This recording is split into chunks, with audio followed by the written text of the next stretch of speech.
Drink it in, drink it in, drink it in, man. It is picked off by the line. Darius Slay's got it. Coming back right side, 25. Picks up a block at the 30. Darius at the 40. Drink it in, drink it in.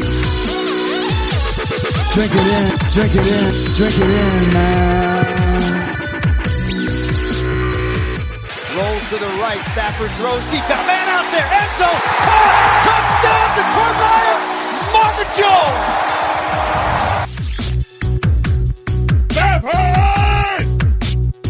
Drink it in, drink it in. Touchdown, Detroit Lions! Cornbread.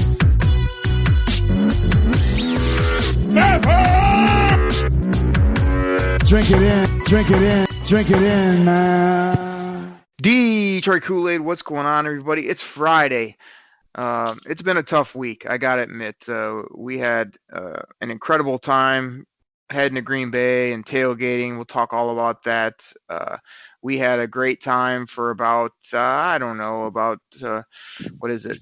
It's 59 minutes and, 57 seconds worth of the game. And then probably the worst 3 seconds of a football game in my life and a long drive home. So we are back in Michigan. I ranted and raved for 40-some minutes about the referees only, and probably had a lot more to say and a lot more calls I could have talked about.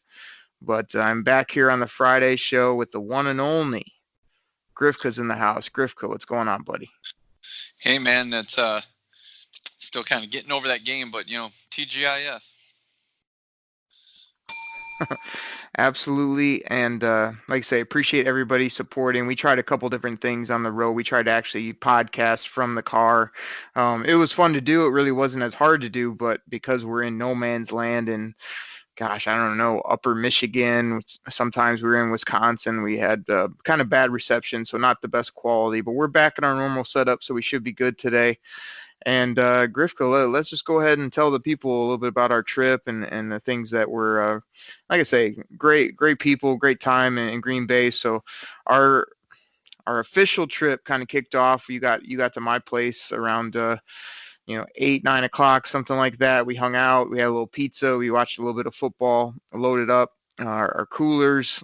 Car was packed to the brim and shoved off probably a little bit after 10 or around 10, something like that, and hit the road. And I took the wheel there. We talked, we hung out, took that trip, man. And probably, I think on the GPS was about 6-7 hours. But the first little bit flew, man. We were just driving along, no problems, kind of crazy weather, and was not that bad. I mean, what'd you think as we got going there on a roadie? Yeah, it was kind of strange how in upper Michigan, just in the lower peninsula, I mean, we had that real sloppy weather, but then once we got into the UP, there was like nothing. It was just like clear skies, full moon. I mean, I've lived in Michigan my whole life, and I've been in rural areas by plenty of forest, but I've never seen so many wild animals just running across the road, in the ditches. I mean, that was just kind of freaky. Like, they seemed to be darting out of everywhere. Unfortunate foreshadowing, but yeah, we probably saw at least 6-8 deer came out in front of our car or stopped on the side of the road on the way there, and then obviously we had some issues on the way back. So like you say, we cruised in there, took the first big majority, took the home stretch there. We basically, I mean, we didn't get much food. We sort of just had some road food and kept it going. Again, I was big on getting there early in the morning because I kind of wanted just to be in town, get some breakfast somewhere, meet the people, hang out. But little did I know that getting there by like 4 or 5 o'clock whenever we showed up was really, not the greatest plan. But like I said, we were there. So we tried to sleep in the car. That was uncomfortable. Good luck trying to sleep sitting up in a driver's and a passenger seat car. We were totally uncomfortable, cold, and we could not wait till I think it was about 7 a.m. when finally the pancake place opened. Man, we were the first ones in there. Met a really nice lady and started grubbing on probably the biggest pancakes I've ever seen. I mean, this lady told us it was plate size, and she was not lying. It was overflowing the plate. Incredible set of pancakes. Too much food to eat. and my stomach was rumbling in more ways than one there in the beginning. But you met up a new friend. You made a new friend. Unfortunately, he was in green and gold. Tell the people about that, Grifka, your new buddy. Yeah, he seemed to be like a decent guy. I mean, he said he lived in Green Bay for a while in that area, but then he was moved down to Texas, and he actually flew from San Antonio to see the game. And he was much like a lot of the other people that we ran into in the Metro Green Bay area. I mean, he was a really nice guy. Everybody seemed to be pretty nice in the area. Just a little tiny bit of smack talk back and forth. But I've been around plenty of other teams' fans that'll get in your face and be total jerks. But I mean, we ran into like one or two people like that, but this guy that we met in the restaurant, a couple other people that kind of walked through and like said hi to us, kind of same thing, gave us a smile because we were wearing our Lions garb. I mean, but yeah, I mean, he was a nice guy. Everybody seemed to be like really, really, really nice to us. Yeah, man, he was cool. He was talking to us about old time football. He's talking to us, asking us, everybody does, about Matt Stafford. Oh man, he's so good. Like, what? Why hasn't he won? And we had to kind of educate him that, yeah, he's good, but he hasn't stepped up to the elite level, and he needs a team around him. And we have a pretty good team. And I thought we still weren't getting much credit. Like some people were sort of giving us that token Lions credit, but it was always with kind of they should be good, but it was still kind of like, Green Bay will probably win, or we'll take care of business, or you guys will score like 15 points, or, they were just giving us these 10, 15, 20 points at a max type of thing. And I thought we'd score more than that. But like you say, really nice people. So once we got done grubbing, we kind of cruised around a little bit, saw the city. We had a list of places, to kind of check out. Our main thing though was, we still need to load up for this tailgate. So we went and made a Meyer run. I mean, I had bought some better cheddar brats. I mean, if you want to go with a brat / hot dog that's just incredible, go with the Johnsonville better cheddars. I mean, they're off the charts. They fit in a regular hot dog bun, but they're breakfast quality, they're lunch quality, dinner quality, incredible. So I had some of those. We already had some other food stored up, but we got brats, we got burgers, we got chips, we got some Detroit Koolaid from the drink aisle. Gosh, we bought some poster board. Gosh, what else did we get, Griff? Am I missing anything? We loaded up on quite a bit of grub there and got out of there after a while over the old Green Bay Myers. No, that sounds about like everything that we got, just all the basic stuff, like you said. I mean, we were talking about maybe this, maybe that, and we're like, maybe the guys won't like that, maybe they won't. So no use wasting money on food that's not going to get ate. So we just loaded up on the basics, and everybody seemed to love that stuff. So. Oh yeah, we'll get to their tailgate here in a moment, but yeah, it worked out great. We did get there's a burger. I don't remember the name. I mean, maybe you do, Grifka. It's a burger, but it's got cheese and bacon, and they come with other things kind of baked into the burger. So when you cook it, it's like you almost don't even need to put any stuff on it. It's bun and burger, and you're good to go. I mean, we got some of those too. Those were off the charts. But yeah, man, simple food, and those burgers all disappeared, man. Just as soon as we cooked those things, there was like none of those left over.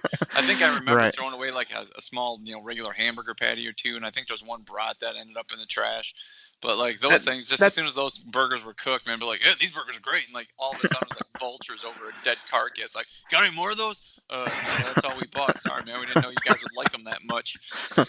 Right, they did those up. The brat that was left is because Fumble Fingers over there. I think it was the one guy at our tailgate that they brought with the Green Bay gear. He had some butter sticks, like your boy Eric Ebron, dropped the brat on the ground. I told him, I go, you better eat that.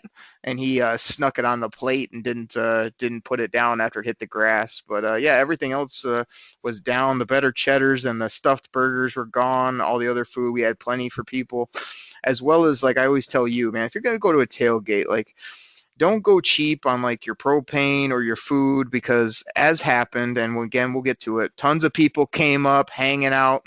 We had plenty of Kool-Aid, plenty of food for those extra people that come and are cool, and you want to take care of them at your tailgate. So we got our grub. We loaded up in the parking lot. sure enough, as we're loading up, I just have the genius idea. I put my batteries in my new bought bullhorns that I had and started yelling "Blue Light Special" at all the Packer fans that came by. I said, "We got 50% off Aaron Rodgers," riling up the people, and they were giving me some fun smack talk back. So those bullhorns worked out well. That'll be a tailgate feature for years to come, I'm sure. And yeah, man, we packed these things up in ice and loaded the dang car back up and layered up because it was starting to get, man, perfect day. I mean, couldn't have been better weather-wise, but layered up as best we needed to. And then basically we went to a local park, chucked the football for about a half hour or more. And then we were like, let's go scope out a place to park, and we driving around and tell them about what we found, Griff. This place sort of, as we drove by, I can't remember me, I kind of just mentioned it, and then you were like, yeah, that looks like a good spot to me. The Ace Hardware right at the corner, we kind of spied that even, and we toured around a little bit more, but that was the spot. I don't think we could have picked a better one. Yeah, we looked at maybe a couple different spots. I know when we first pulled up, to the stadium, asking where we could park, the guy's like, well, you could park in lot 10, but they don't open until 4 hours before the game. And we just were kind of looking around at other spots, and eventually, even for the price of the parking there, I mean, it was $25, and I know we've been charged more than that where we park at a Lions game. So I'm like, $25 at Ace parking lot, and because we pulled up, he's like, well, we don't start to get full till about 4 o'clock, and it was around probably 10:30 when we actually kind of scoped it out. And we're like, man, we're right here on the corner. And you're sweet talking the lady going, hey, can we get it right over there by the Ace Hardware sign on the corner? That way it'll give a spot to put up our table and our grill. And, oh, yeah. Because we were probably the fourth or fifth car in the parking lot. There was a couple people there already. But she instead of loading us up and, kind of following the line, she's like, yeah. And she just put us in right there at the corner. We asked, and, we had that was great. I've said this to a number of people. I know I said it to you a couple times. That's probably the best tailgating experience that we've had. I mean, it was fans from both teams were walking by. The Lions bus went by. The Lions team buses went by. I mean, that was by far one of the most favorite tailgating experiences I've ever had. But the reason it was so good, and we'll pull it back here for a second on the parking. So the clutch thing to do when you're tailgating is if you're going to get a spot in a parking lot, it's ideal if you can get it where you're against the sidewalk where people are going to be flowing through, which we had. We also had a little grass. Usually you'll get the parking, the little bit of grass, and then the sidewalk. But if you get the corner, we had this huge patch where people could set up chairs, and like I said, the Ace Hardware sign was right there, so that's a good landmark. Nobody else crowded in our area. We just had this whole corner. Not only covered, but it was at a 4-way stop. So not only were we getting foot traffic all day, every day, but cars could come and they had to stop anyway. So that was time for them to yell something or us to yell something or to just have a ton of fun at that corner. I kept saying throughout the day, we got this corner on lockdown because it was Detroit Koolaid. We had the banner up on the table. We had signs going. We had the bullhorns working. We were, everybody knew who was at that corner, and it wasn't Packer fans. So that was awesome. I mean, like you say, best tailgate ever, Griffco. You want to know why it's the best tailgate ever? Because I've been telling you for years that I've been trying for I don't know how long to get some of my friends to all creak open their wallets and actually plan ahead more than a day, which is most people can't even get through the next day of their life, let alone plan a couple months ahead and actually pay for some tickets. I know you kind of kayfabe the people, but said we pay for parking. We haven't paid for parking for about a decade. I probably saved us about $1,000 down there with my parking hookup that we get, which is incredible. And again, I could get that for my friends too, and we could enjoy a day outside of the Lions game, but nobody can get it together. But you know who can get it together, Griffith? You know who can get it together? Yeah, I'm going to let you say the name. Go ahead. You're the one who broached the subject with him. The one and only Paul from Tampa. Paul from Tampa, a frequent caller of this show and just a great dude. He supported the Koolaid Cast from day one. He's the one that kind of made this whole thing happen, shouted me out on Twitter. I gave Grifka no choice. You're not going to a kid's soccer game. You're not doing anything. This is a once-in-a-lifetime go to Green Bay. We're loading up and making this happen. And Paul, helped us out a ton to make it happen. He rolls up in the place with his crew. Couldn't have been a better group of guys. Nice, funny, everybody talking sports, just having fun with the Green Bay Packer fans coming by. Again, we're attracting Lions fans left, right, and center. They're coming by. What's up, Detroit Koolaid? We're serving up the Honolulu Blues Super Bowl flavor Kool-Aid to the people. And I just can't thank Paul and all his friends enough for coming. Just their enthusiasm, their attitude, the ability, and they were thankful for us. I mean, we came, we scoped the spot, we got it. Even when he came, he's kind of like, I know you said like you had this great spot, but now I see it, and it was the greatest spot, the greatest setup of all time. So what'd you think about Paul and his crew? Because just a great guy and super fun time. Yeah, like you said, real cool guys, man, knowledgeable about sports.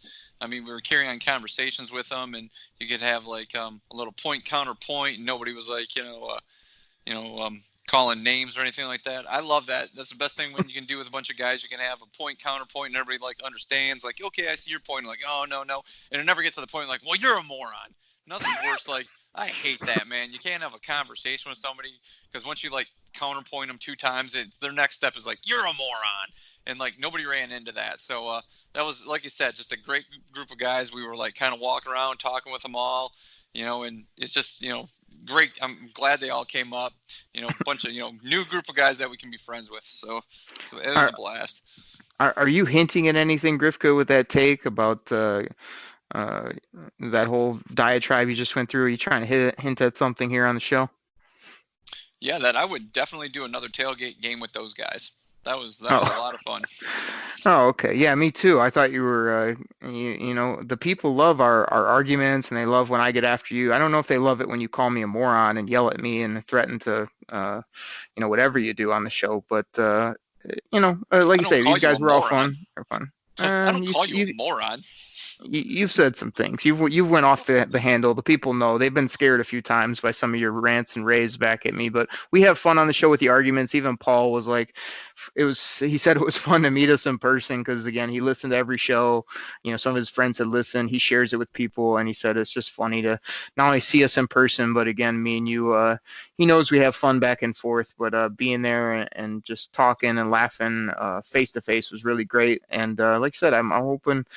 I told those guys, hopefully we can stay in touch and see what happens. And we hung out there. Gosh, they probably showed up, around noon, 1 o'clock, and we rolled into the game probably 30, 45 minutes before. So tons of time out there soaking up the sun, enjoying the tailgate. So like I say, just wanted to recap that all for the people because it was a crazy good experience. I mean, top to bottom, I couldn't ask for kind of a more low-key good place to go. Like you kind of said when we were going there, it's not like we're going to New York or Chicago or Miami or some of these places where, yeah, they'd be cool, but it'd be hard to get around. There's not going to be down-to-earth type people there. And here, like you said, just people were Midwesterners, as you said, football fans, good people, and I just couldn't ask for better setup from top to bottom when it comes to all that.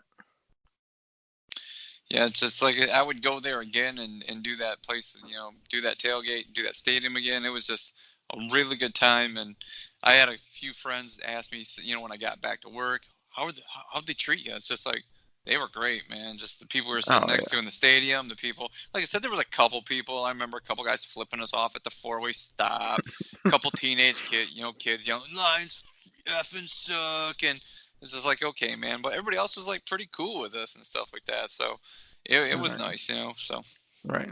Yeah, it was great. And like you say, I'm not a guy who likes to go watch a movie twice or go to the same spot or do the same routine all the time every day. It just gets mundane. But like you said, when we came back, it's kind of like, not only do we sort of know what we're in for when it comes to the roadie now, which again wasn't the easiest back and forth regards to how we did it, but stadium was great, people were great, and like you say, let's talk about it real quick before we head to our break, and then we're going to talk about all things Vikings too on the back half of this episode. Like, we got unfinished business, Grifka, because I'll throw it to you again. I spent 40 minutes on the referees. I'm not going to go on any big rants and raves, but I do have a couple issues with you on this ball game, as well as just we can have a few takes on things we saw and what happened, at least for me, that doesn't involve the Zebras. But this ball game kicked off, and I don't think it could have got kicked off any better, and we were hyped and ready, no doubt. Yeah, it's that first play right out of the gate. I mean, like you mentioned it right after it happened. You're like, it just always seems that teams are always just looking to run it up the middle on the first play or do some basic run play to try to get something, and they came right out with the trickeration and the flea flicker. Matt Stafford threw a beautiful pass. Really put Green Bay back on its heels, and it just seemed like right out of the gate like that they were just the Lions were ready to play. So it was a great way to start the game. Me, you, and like this kid that was actually with his two Packer friends were sitting in front of us. It's like we're the only three in the whole section jumping up and down, going crazy. And like I said, generally, I've been around other fans that would be like, "Shut up, sit down." Like none of those people did that. That's what I mean. They were just cool fans. You gotta like that. Okay, well, hold up. I got a couple retorts because first of all, the kid in front of us was hyping it up, but we were well represented from Detroit in that section. Left, right, center, kind of all around us was Lions gear. So it was not all Packers and two or three of us. That's first and foremost. Secondly, I know we've sold Green Bay as the most amazing people, and like you say, great, like husband, wife, really cool young couple. To my left, you had a couple old dudes you were talking to about probably 1930s football over there by you. But what about a lady a few rows back that mid-game starts complaining about standing up, and then some drunk person behind us was going on and on talking to you about, I don't even know what, about, oh, stand up if you want, or so there was some of that going on for sure. I could care less. I was just there to enjoy the game. I didn't care what anybody said behind me. When you pay for your ticket, like, you don't want people doing what we do at the Lions game where they're randomly standing up on third and short and going to the bathroom, but you stand up and root for your team, after plays or kind of right as the play's happening. That's fine. And, when everybody stands up in front of us, we're standing up. That's common sense. So I know there was some of that going on. So don't totally sell that short. Well, I can't help it if the lady 3 rows behind us was complaining that I was standing up because all the Packers fans in front of us were standing up, and I turned around. That's what I said. I go, if they stand up, I need to stand up. But right. The person who started arguing, the old guy behind with this woman, was actually arguing with a Packer fan at the end of the row, going, "If you can't see, stand up." So it was actually two Packers fans arguing amongst each other. So that's just like brother on brother crime. Okay, I ain't got a problem with that. Go ahead, man. But I wasn't gonna turn around and shout this guy down. It's just all I did was turn around and say hey, yeah, your fans are standing up because the announcer's like, it's a big play. Everybody stand up. And so I remember at one point in the game, I leaned over to the guy next to me and I go, you guys stand up way more than Lions fans, and we stand up, but the announcer's not going at Ford Field, "Hey, this is 2nd down and 10. Everybody stand up." It's just, okay. Yeah, because he's too busy using his new gimmick phrase, "Motown 3rd down." Like, oh, come on, man. Nobody needs that gimmick alliteration rhyming garbage. Everybody's like, "That's so cool." It's like, it is. Okay.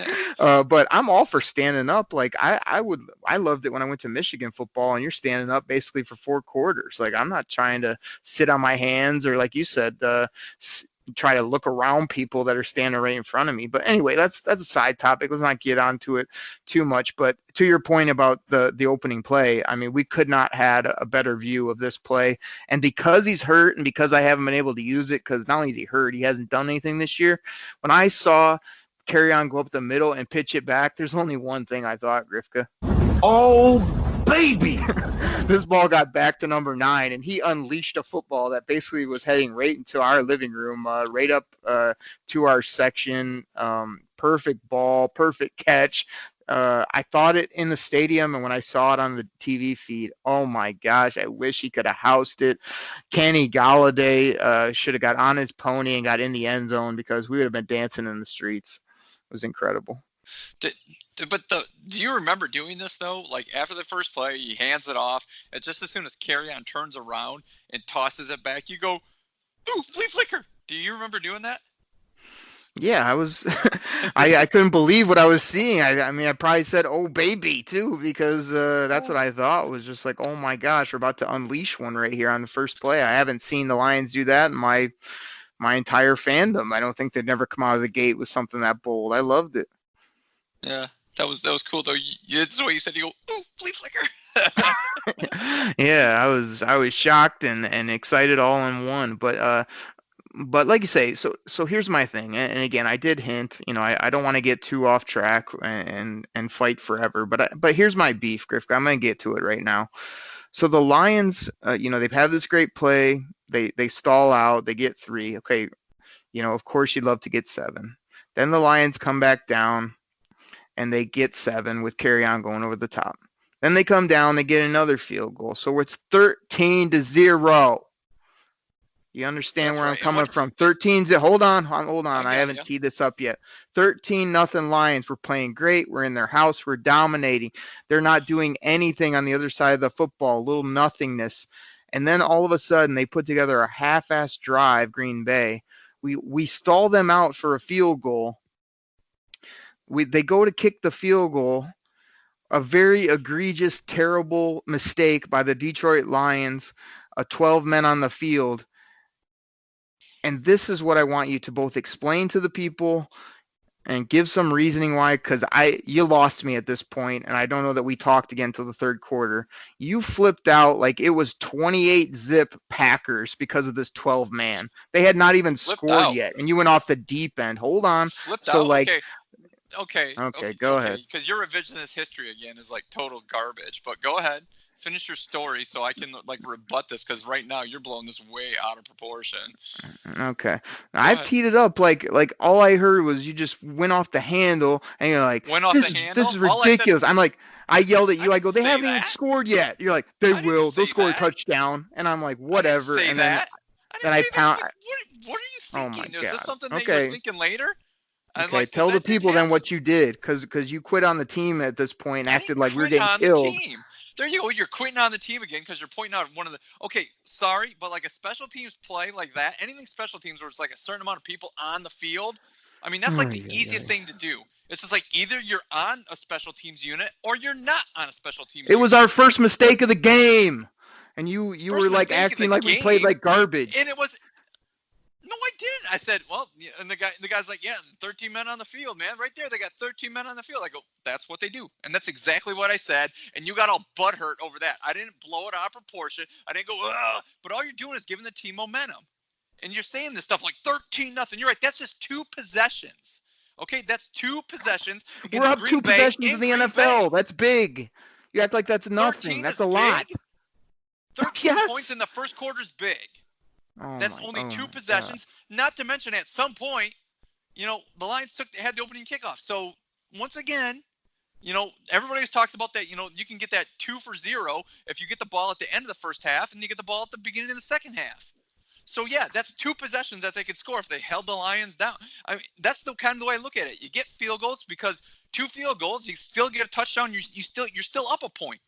So. Don't give me this garbage about like they were playing perfect. You just gave the team momentum. And by the way, they did score a touchdown. Why? Because your boy, Jared Davis, missed a freaking tackle on Aaron Jones because he overran the damn play again. But geez, because that's what Jared Davis does. He takes crap angles to football, and like Aaron Jones just kind of gave him like a short stutter step, and he blew right by him. I mean, so yeah, watch the replay, which I know you probably did to realize your boy, Jared Davis, missed a freaking tackle. So, yeah, don't give me that garbage. They gave the team momentum in their home stadium. Their crowd all of a sudden got raucous. It's like we're back in the game because we're only down 6 points. So with a touchdown, we go up 1 point. So, yeah, you're giving a team momentum. And momentum is huge in football, and you know that. So when I just went, that's what the Lions do, you think I'm quitting on the team, going off the deep end, blowing it out of proportion. I'm not. All I said was, that's what they do. And that's what they did. So act like they're playing let me know when I can talk again. Let me know when I can. I'm actually letting the people know is that that's what I said. You made it sound like I was jumping up and down saying this team sucks. No, I wasn't. All I said was like, that's what they do. And I'm sorry, special teams, you're either on a unit or not on a unit. It's the easiest thing to do. And when you got 13 guys on there, that's a freaking problem. That's a dumb penalty. Sorry. That's just a dumb penalty that you continue to drive, and Green Bay went and took advantage of it when your boy Jared Davis couldn't make another freaking tackle. Go ahead and talk now. Continue to tell the people how I blew that crap out of proportion. You want to know why I get mad? Because you really, really go over the edge, like how I react when all I said was that's what they do. That's all I said was that's what they do. And you freaking, you get all mad because I was like, it's okay, team. He's going to repeat himself again. Whatever, go ahead.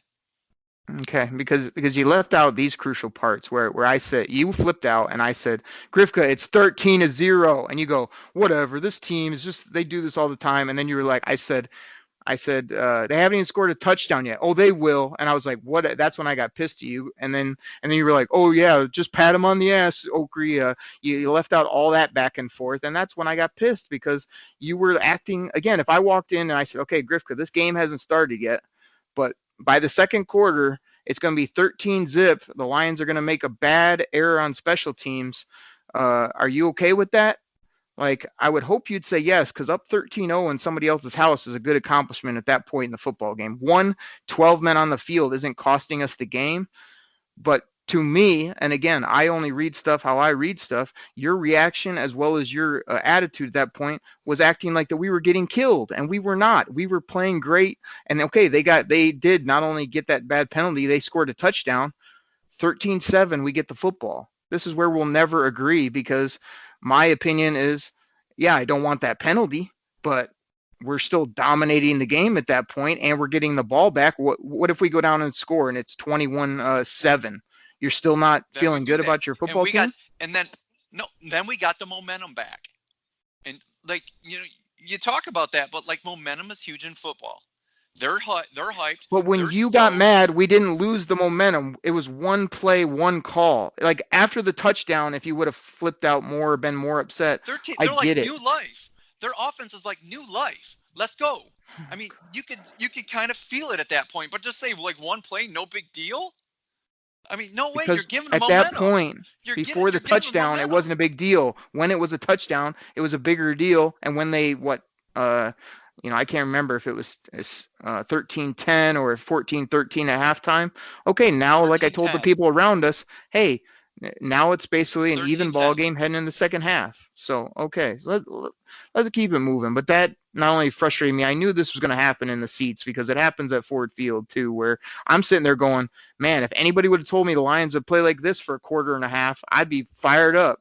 And instead, every 2-yard run, I felt like you were going, oh, we can't tackle. Oh, it's just terrible. It's it's a 2-yard run, Grifka. It's a 3-yard run.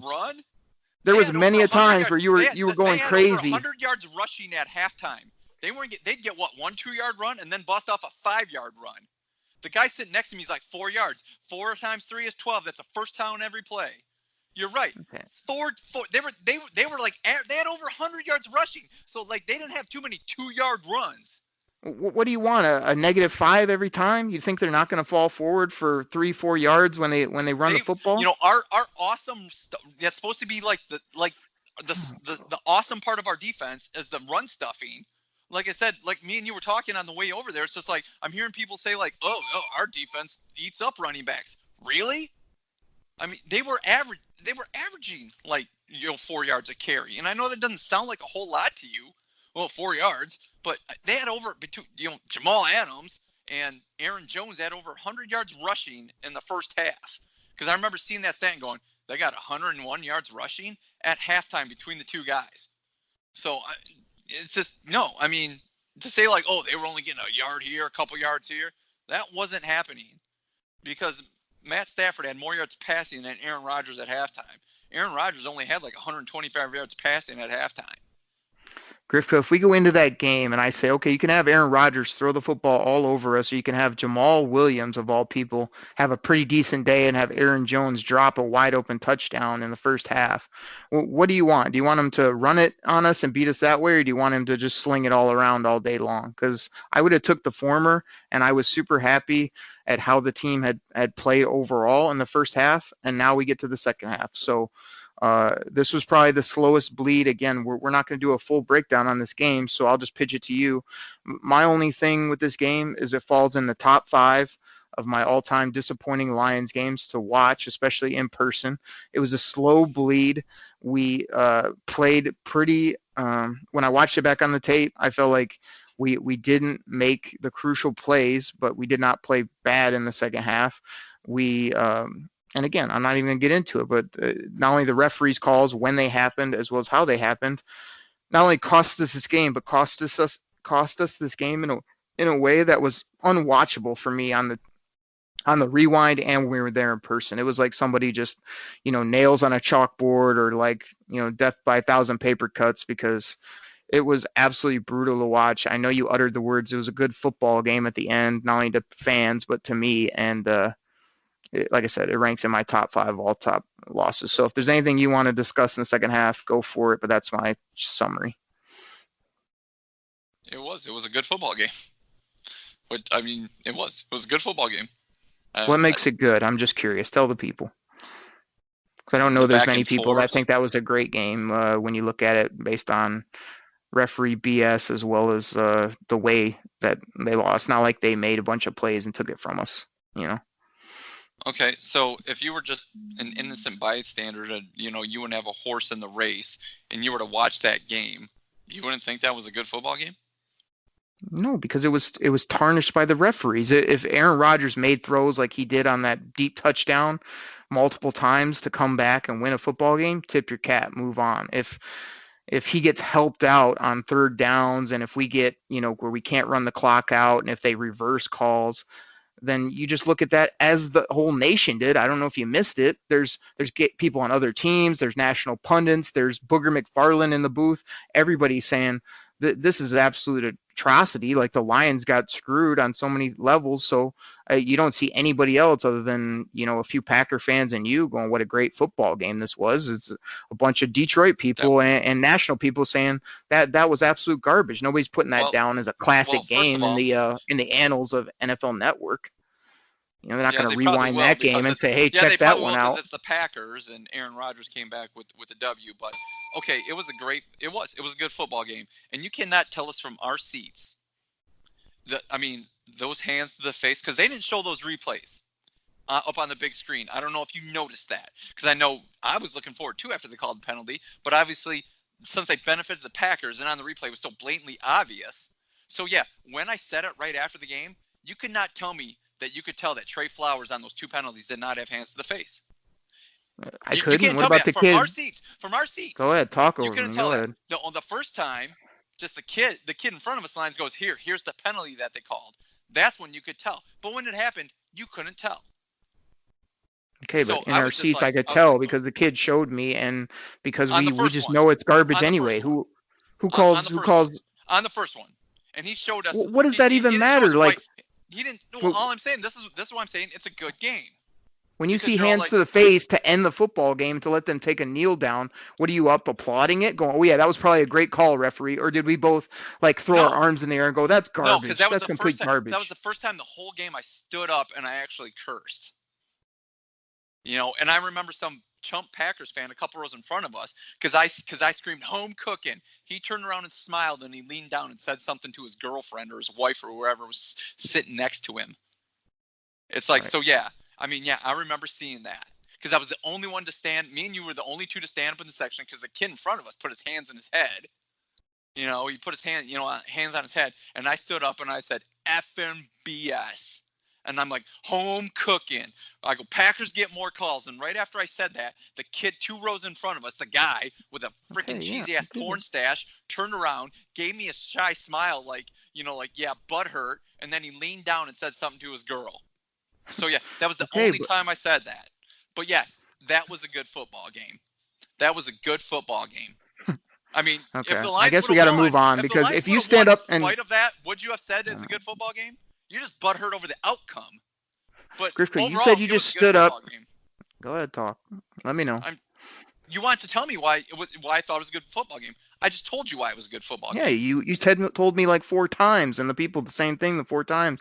Like you just said, you stood up and said that's absolute BS and waved your hands. I don't know many good football games where you say that on the final play of the game and your team loses and you got jobbed by the officials. Like, good game was what the Packer fans were telling us just because they know they got away with one. So, whatever. It's just like, Whatever, man. you can call it a good Whatever, game. man. It was a good experience. The people were great. The tailgate was Whatever. great. That was not a great game. You're not walking away going, Whatever. wow, You're what a just tough butt- battle between those two teams. Whatever. It's odd, but you'll call like the Chiefs-Lions game a good football game, but you won't call that one a good football game. So whatever.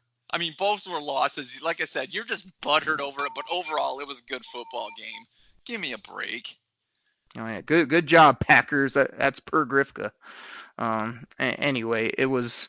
I'm glad you enjoyed it because it was probably the most annoying, merciful game of my life. I had a great time. We saw a good football game, hung around with some good people, and that was it. Like I told you, I won't get too high with this team. I won't get too low with this team. And you're all like, oh God, you should be crushed by this. Why? And I told you, we seen that game. I've seen that game 100 times before. We saw it against Kansas City because you were talking about like how it wasn't a fumble on the goal line that got picked up and ran back for a touchdown in the Kansas City game. How the refs jobbed them there, and I'm like, dude, you're just talking about the same thing. We just saw that a couple weeks ago against Kansas City. The exact same thing happened. The refs jobbed us there. The refs jobbed us in this game. But it's odd how it's odd how the Kansas City game's okay because we shut down Pat Mahomes, but we still lost, even though the refs jobbed us there. But the refs jobbed us in the Packer game. But like that game was terrible. It sucked. That makes zero sense. Okay. Well, I'm glad it makes zero sense. I'm glad you're on the Koolaid Cast, but you just don't care about wins and losses. You're not going to let the team get you upset. You're not going to call out refs. I'm glad you reached this. I've done that 100 times high before. ground. Great job.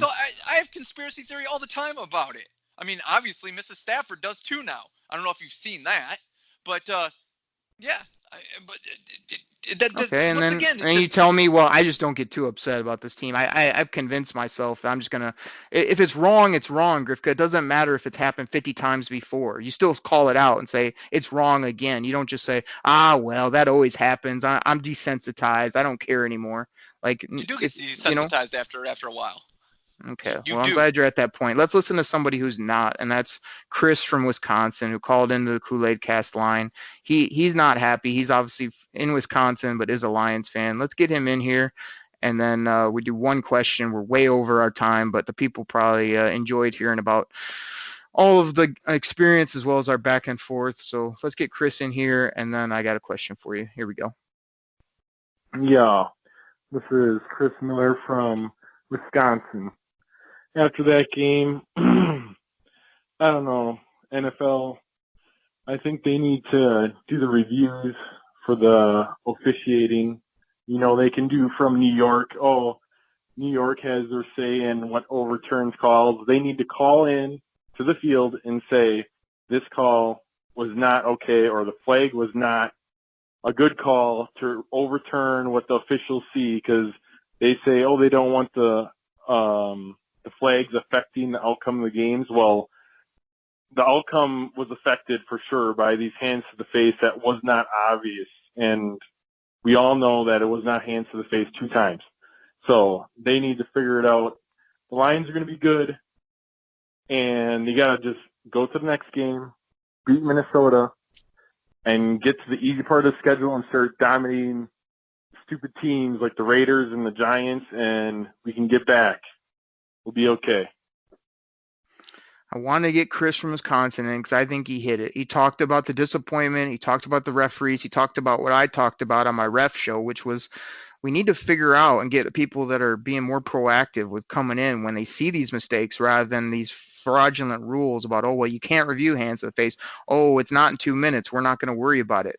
You're supposed to get it right, and they didn't get it right. As he said, it cost us a football game. And then he also did what I love on this show, and which I continue to want more of on this show, which is the positivity. Say we're going to be all right. We got a good football team. Let's move on to Minnesota, and let's get it together against some of these tough teams. So I think Chris from Wisconsin hit it, and I appreciate him calling in the Koolaid Cast line. You got any back and forth to that, Grifka? No, that was a great call, and I really ask our fans that listen, please call in. Do the same thing, or just even a short text. Something like that. We can respond to it. But that was a very well-spoken, very cogent phone call. That it's nice to hear from other Lions fans like that. So yeah, appreciate it, Chris. What's that number, Griff? Gonna get a cheap plug in here. You want me to give the cheap plugs? Okay, hold on. Let me do this. There. Now my throat's clear. Once again, that number's 989-272-3484. Once again, 989-272-3484.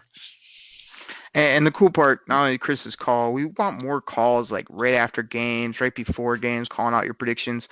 Chris and a few others too were actually texting me while I was at the game through the Koolaid Cast line. Because if you're like, oh, I don't want to call, I don't like my voice, they were just sending me texts, their impressions of the game right at that point. I was shooting them messages back. I mean, we try to keep an eye on it as best we can to get back to you guys, the fans. So appreciate him using that. Grifka, again, like I said, I know we're over our time here. We got to get to Minnesota, but there was Damon Hardy on Twitter wanted to know a couple realistic trade thoughts or maybe guys. You got any names out there that might be somebody that could help this football team or that we could realistically go get? He's besides I think Trent Williams at tackle, but I don't think the Lions are really going to give up any collateral, to go get Trent Williams. So why we got Taylor Decker? He's good, right? Yeah, he's really good at not blocking anything, but sure. I mean, if you had to compare him to somebody, I mean, who would he might compare to? Like I said, Jeff Backus, but I'm starting to really believe that, that really does a disservice to Jeff Backus. So, I'm really leaning that way about that. So, all right, let me give him two right off the bat. So, like the name that I think makes the most sense, as well as could be something I think this team needs, as well as a perfect scheme fit. Chandler Jones down there in Arizona. I feel like, he's still got some juice left. He's a kind of an elite pass rusher. He knows how to play in this scheme. I don't think Arizona would be too, put out to kind of get rid of him and move on from him. I bet he's probably, I hadn't looked up his actual contract, but, I'm sure it's decent, but I also think that, it's one that you could probably move on from. But that's the kind of guy I think that could maybe get us over the hump from getting after the quarterback, as well as adding one more, defensive piece that could work. And another name that came to me here recently that everybody sort of has forgot about because he's been on that suspension is Patrick Peterson. This is a guy that we talked about wanting, and would he fit, and him and Slay, and then everybody got caught up with Ramsey, and we all saw like the crazy price that went for. I mean, as much as I kind of you wanted him, and then as more I got going, I was kind of like, if he could get it for less, than 2 1s, I would consider it. And sure enough, the guy went for 2 1s. But Patrick Peterson, man, is a guy that might be coming off the suspension, and if Arizona loses another game or two, maybe they'd be in sell mode and could get a guy like that right before the deadline. So the 2 guys I'm targeting are down in Arizona, and both on the defensive side of the ball. I know I saw Frank Ribble, I think, was what about AJ Green? To me, I love our receiving core. I love our tight ends. I think Carrion needs to kind of get back to more of an elite level or more of an impactful base. But add another explosive defensive piece, either at corner or defensive end, I think is what could do it for this team. So, Grifka, we gave the people a full recap. Hope people appreciated that, as well as got a little heated there. But let's go ahead and take a break, get our sponsors in, and we'll come back and give them a preview of Minnesota. It should be a big game. I got lots to say on it. So sound like a plan to you? Yeah. All right, everybody. Please give our sponsors a listen. It really helps us out more than you'll ever know. And we'll be right back after the break.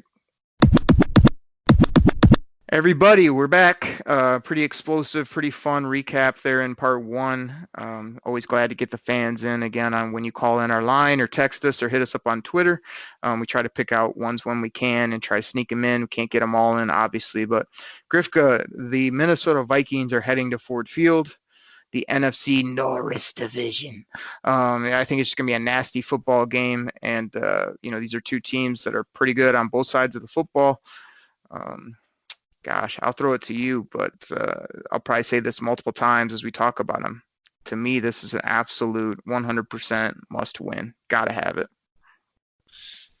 Yeah, I'm there with you on that. Get the bell out. I know we were kind of chatting about this before, and this is at this point a must win. I mean, with where the Packers are at, and the Lions going all the way down to last place, with the loss on Monday night, just to I guess kind of stay within reach of the division. I believe this is a must win against a tough Minnesota team. I have a question here for you. I mean, Minnesota's, they've been known recently the last few years for a pretty much a stout defense. I mean, they got Linville Joseph on the defensive line, Everson Griffin. He always seems to be playing in the Lions backfield whenever we play them. I mean, tough linebackers, Anthony Barr's there. I got a lot of respect for that guy. I think he's good. Eric Hendricks, I believe he's another good linebacker. Lions been struggling with the running game.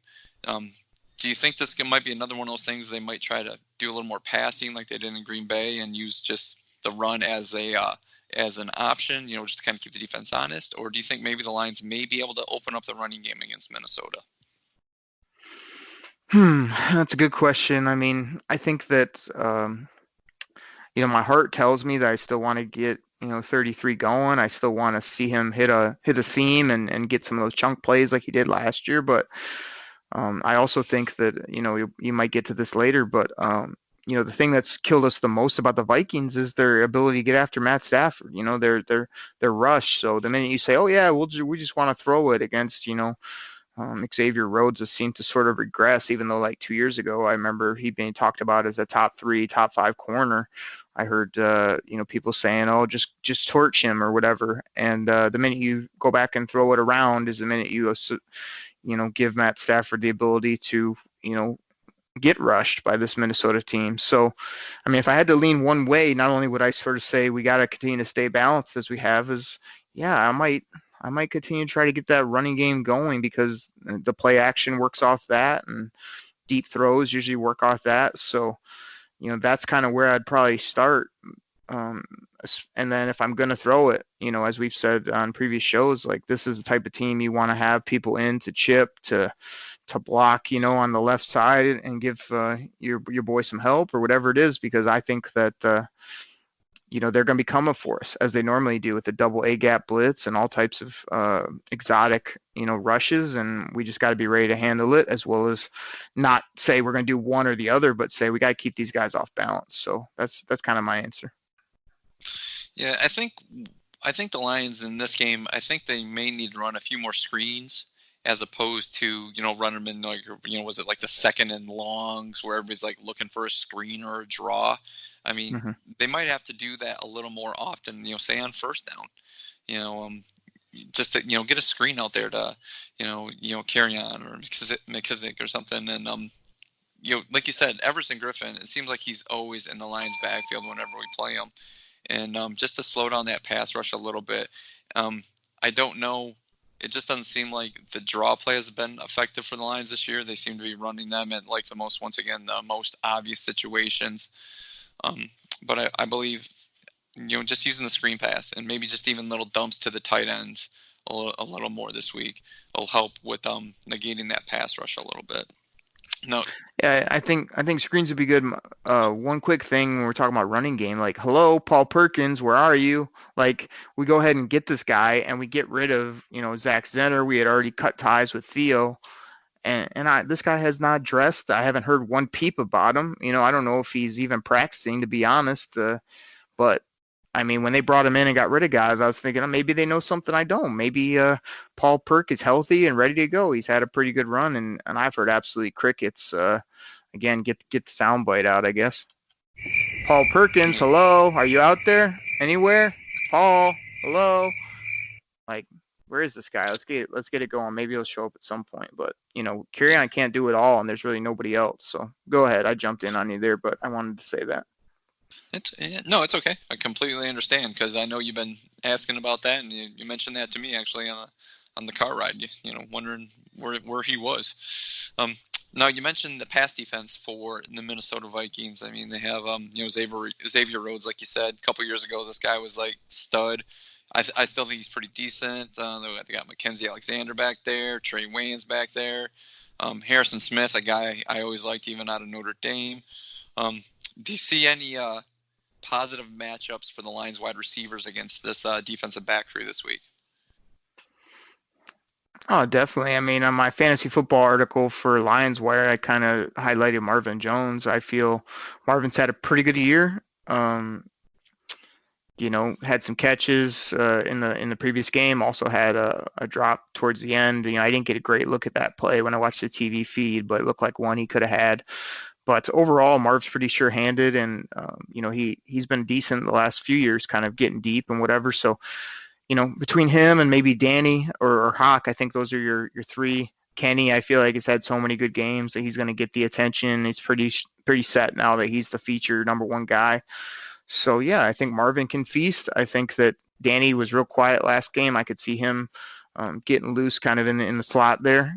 And gosh, Hawk, he better have a burr under his saddle, because we needed. He made a great high point catch, and I put in my article that he just got lazy with with not tucking it. He went up and got it. You could have went and tucked it away to score. So yeah, I think they can get after this team in the pass game. I still think Matt Stafford. I mean, again, chalk Green Bay up as another, A minus type of game for this guy. I mean, he put the ball on people. He played really solid, and didn't turn the football over, I don't believe. I mean, the guy's playing great. So yeah, when they let him throw it, we're going to do well there, but we don't want to be one dimensional. That's always what's got him in trouble, no matter how hot he's been, is when they know we can't run it and trying to throw it a lot. So that's why I said mix it up. But look out for Marvin, Danny, and the Hawk.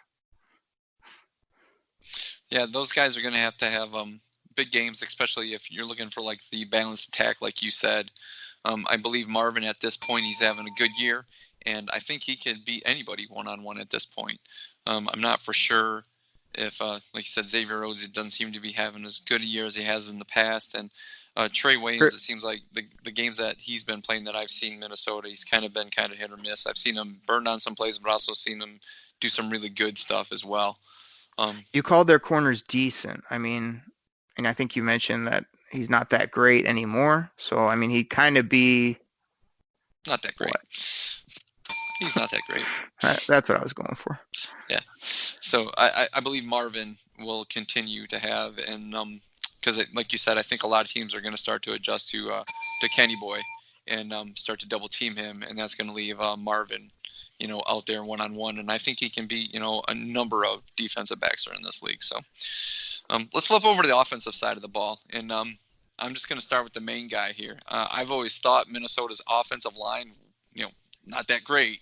I just don't think it's that good. But, Dalvin Cook, he just seems to be, it doesn't matter. He seems to be throwing up yards against anybody.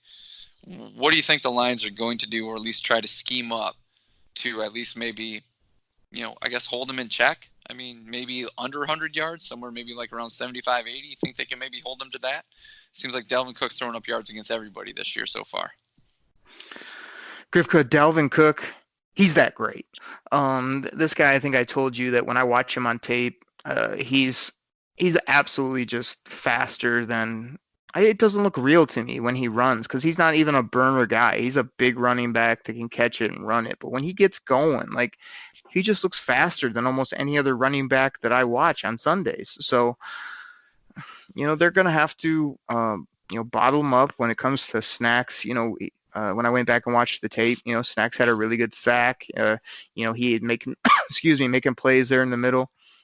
We're still hurt without Mike Daniels, but Trey Flowers not only on the edge, but as well as his ability to kind of hold the point, whether he's holding the edge or pinching down and sort of trying to funnel things back in from that edge is he's a really stout player, and I still love what he brings to the team. So, Dalvin Cook is a guy that you can't let get loose in the screen game. You can't give him too much runway to get going, because once he gets going, if he hits it, he's gone. We've seen that before. And he's going to be an issue. I think that Kirk Cousins has played so well that they're going to try to turn the clock back and go back to that running game. But I think the Lions are going to focus on the run game and feel like they can pretty much deal with the pass. But they're going to have to really not only load up, but have those linebackers and front line focused on stopping Dalvin Cook, because he's the major issue. And then there's one other issue that if you don't get to it, I'll bring up, because I feel there's two ways that can hurt the Lions, but I think they're going to focus on both of them. Yeah. I have a quick follow-up for you. I want to get your opinion on this really quick. You brought up Trey Flowers, and with the backlash from the Packer game, and we've obviously seen that. He said he's used that move his entire career.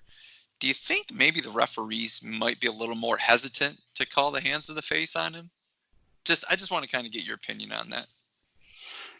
Oh, yeah. I mean, real quick opinion. I mean, I don't think they're going to be hesitant necessarily, but you go back and watch it, which, again, I don't know if you saw it, but it's a great move. It's a very, you can tell it's a skilled pass rushing move that has been taught over time, because his hand is right in the inner shoulder pad, holding on, tugging the guy so that he can then go swipe hands and get around him. And then the other one is it's right on the upper shoulder pad where it needs to be, sort of moving the guy, whatever way he wants by getting his hand on his shoulder. So there's really nothing to watch or to not call. I mean, I think he's just going to continue to do that, and they just may have a little heightened awareness that, yeah, this guy's going to hand place right where he needs to. He's never been called for hands in the face ever, and the two he got were absolutely bogus. So, Trey is just going to keep doing what he's doing. I'm working on, I'll have to break it out sometime, my Trey Flowers impression, because I watched a few interviews, and his interviews are so classic because of the way he talks. But I'm going to have to break it out one time on the show. But Trey, just keep doing what you're doing, and he'll be fine. Like, I just think he's a tremendous player for this franchise. Okay. Last part of the game I want to touch, and if I miss on this question, feel free to bring up the topic you want to touch on really quick. We're obviously going to go with the passing game. It seems like the last few years, Stephon Diggs really has not hurt the Lions. I don't know if it's just been Slay being one-on-one, or just the way they've been scheming against him. But it seems like Adam Thielen's been doing that crossing route that has been hurting us more than anything. Do you think it might be one of those things where, they kind of run the same scheme, take Stephon Diggs out, he kind of whined about not getting the ball, then they obviously force-fed him the ball last week. And do you think they might try to do the same thing, take him out and let Adam Thielen, underneath, maybe beat you? Or do you think they might try something different to try to slow down Adam Thielen, that underneath crossing route? Yeah, well, I think if you look back at it, I think it was last year where Adam Thielen had that ridiculous 100-yard game streak going, and Slay was locked up on him and kept him under. I think he only had 20 or 30 yards, but I want to say he either got a touchdown or something like that, but Slay held him in check. So I think Slay's been more on Thielen now.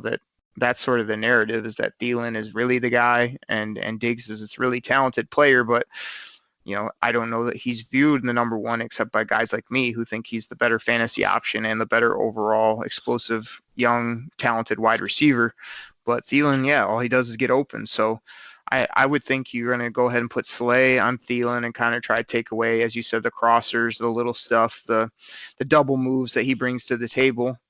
And gosh, I remember just telling you at the game, I mean, I don't see any reason why a guy like Rashad Melvin can't play Diggs, because he's so long and he's been so good this year. Like, he's basically been in position almost everywhere I see him. Even Coleman has been turning the football over and been everywhere, but he's also got toasted a few times that I feel like has sort of cost us. So as much as people are giving, Coleman that Pro Bowl love, as much as I've late in the fourth quarter of a couple football games saw that he couldn't stay tight and ended up kind of costing us. So, I think a mix-up between Rashad Melvin and Justin Coleman will be the ticket. And because, again, I'm an up-down guy. So because Diggs blew up, I feel like both those receivers will still be featured. But, again, I'll just get to my point right now. The guy I have highlighted with, red pen is a guy that's done nothing the whole year. Absolutely nothing. I think it was 7 catches for 80 yards and no touchdowns for the whole season. And that's Kyle Rudolph. I feel like this is a guy that's lost in the shuffle, acting like, I just block. I just got taken care of. Well, okay, you also just got paid a ton of money, so they're going to use you at some point. He's killed the Lions in the past. The Lions have always had trouble with tight ends. Rudolph is that big, physical, big hand catcher guy in the red zone. I think you got to have him circled as well as Dalvin Cook. Take those two guys away, deal with the guys on the outside to win this game, and get after the quarterback, obviously. Yeah. Just a quick follow up on the wide receiver core for these guys. What do you think about Laquan Treadwell? After the last game, with Mike Zimmer's talking about going into Detroit, and he goes, "Easy W." All I gotta say is Laquan Treadwell, I didn't even know you're still in the league. I mean, considering Minnesota cut you, and now they just had to kind of bring you back because the receiving core got a little hurt. But I mean, what'd you think of that? I mean, do you think this is billboard material, or is this something you think the Lions are just going to kind of poo-poo away? I was about to say Laquan who? This guy's never done anything in the league. As you said, the sand in his hourglass ran out. He got booted, and I didn't even know he was back, to be honest, until you told me about this story. I got to sell the Big Hughes. I got to throw him under the bus. I remember Hughes in that draft being like, what do you think about Laquan Treadwell when he kept slipping? I'm like, no, like we don't want receivers. I was more obviously meat and potatoes at that point where our team was. And when he went to our division, he did have some high, I remember in that draft, how kind of the draft process starts really early. Like he was the number 1 pick overall when that process really started. And by draft day, he was falling like a rock, so yeah, I don't have much to say. Again, I'm that guy that just laughs at that stuff. I mean, get the soundboard out. Laquan Treadwell, this is for you and your dumb comment, buddy. That's what the Lions are doing to you, because not only laughing at you because of your comment, but they've seen you on tape. And when they see you on tape, it probably, I don't know, probably sounds more like this, actually.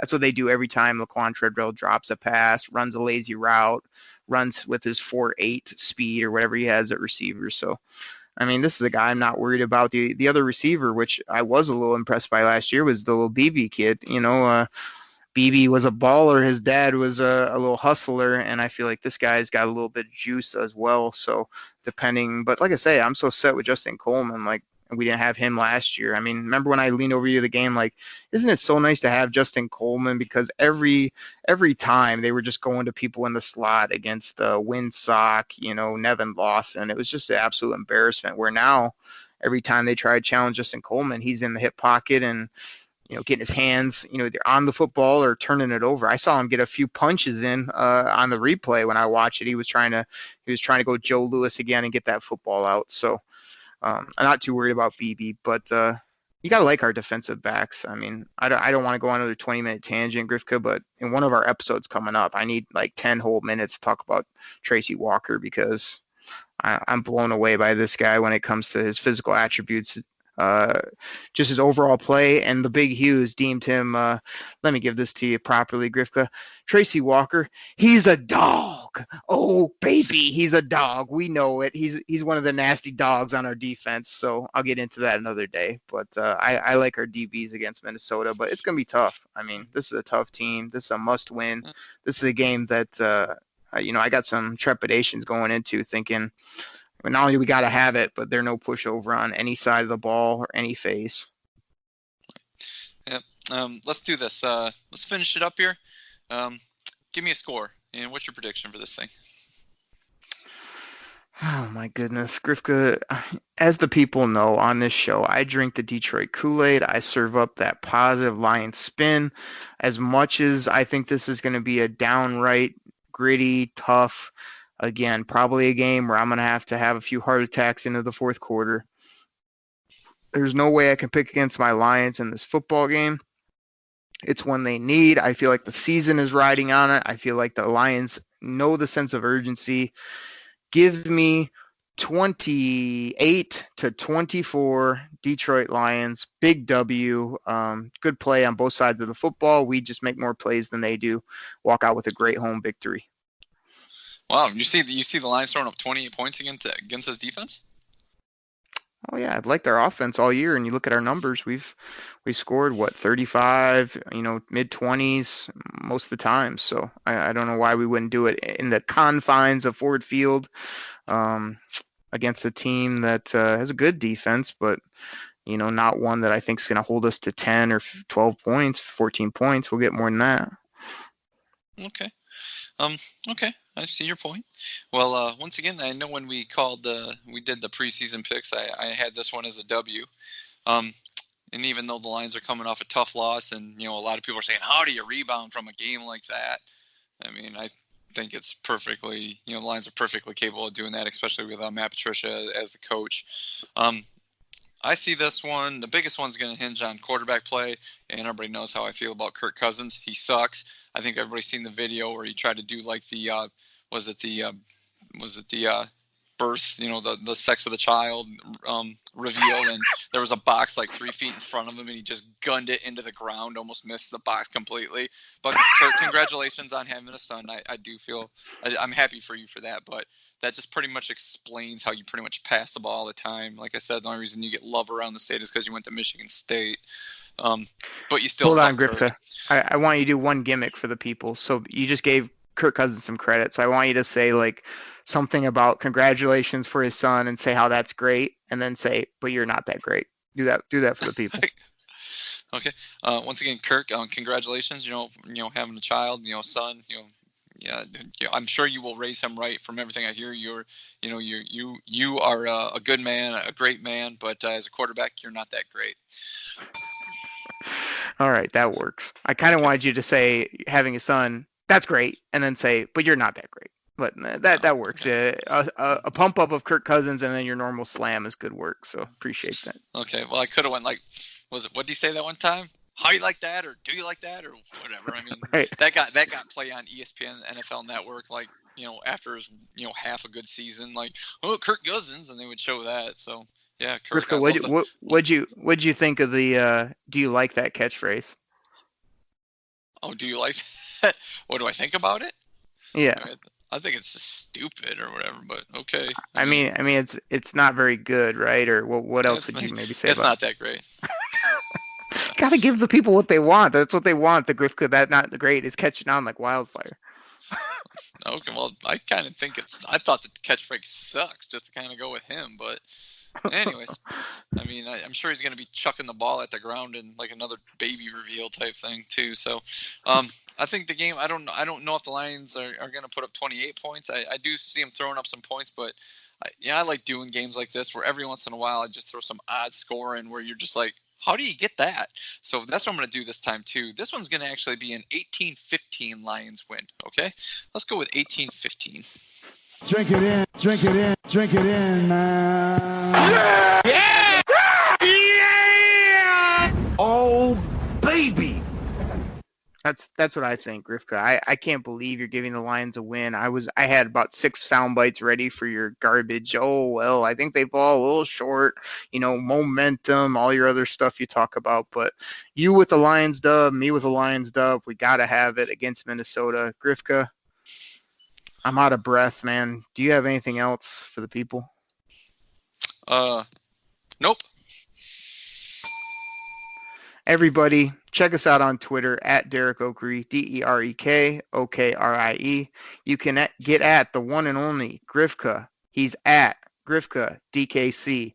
Thank you so much. We've had a busy week traveling on the road to GB, getting back. My car got smashed up by a deer, getting that taken care of. I knocked out a 40-minute ref podcast, and here we are. We talked Green Bay, and we talked Minnesota. I'm completely spent, and let's get hyped for this football game. I hope you guys all wear referee clown outfits to the game. I cannot wait to watch it. We'll be back next week to talk all things Lions right here on the Detroit Koolaid Cast. Take care, everybody. We're out. Pack the bag, start the plane. This game is over. It is over. What a comeback by the Lions. Drink it in, man.